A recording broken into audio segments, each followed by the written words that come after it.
3 ganjaran luar biasa untuk orang yang bersabar. Kita sering diuji, cuma ujian kita berbeza-beza. Betul kan?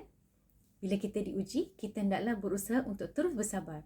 Bersabar bila kita diuji dengan pasangan, bersabar bila kita diuji dengan keluarga, bersabar bila kita diuji dengan anak-anak, bersabar bila kita diuji dengan ibu bapa, dengan adik-beradik, kawan dan sebagainya. Ada ganjaran pahala yang menanti apabila kita menjadi orang yang bersabar.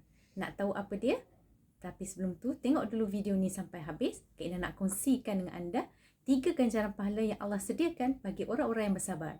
Tapi jangan lupa untuk terus klik di butang sebelah bersahabat dengan Kak Ina, like dan komen Alhamdulillah. Pertama, pahala tanpa batas. Berapa ganjaran yang kita dapat apabila kita bersabar? Jawapannya ada dalam surah Al-Zamur ayat 10. Sesungguhnya, orang-orang yang bersabar sahaja yang akan disempurnakan pahalanya yang tidak terkira. Ganjaran pahala yang kedua dalam surah An-Nur ayat 22 yang bermaksud kita hendaklah menjadi seorang yang pemaaf dan berlapang dada apabila kita diuji. Dalam surah ni Allah tak suruh kita lupa kepada kesedihan dan kedukaan yang kita alami sebab itu adalah fitrah manusia. Tetapi kita hendaklah belajar untuk menjadi seorang yang pemaaf dan berlapang dada. Apa ganjaran yang kita dapat? Ganjarannya Allah akan mengampunkan dosa-dosa kita. Sebagai manusia, kita juga tak terlepas daripada melakukan dosa. Apabila kita menjadi seorang yang pemaaf, apakah ganjaran pahala yang Allah sediakan? Kita diampunkan dosa. Nak tak Allah ampunkan dosa kita? Kalau kita nak Allah ampunkan dosa-dosa kita, berusaha untuk menjadi seorang yang pemaaf dan berlapang dada.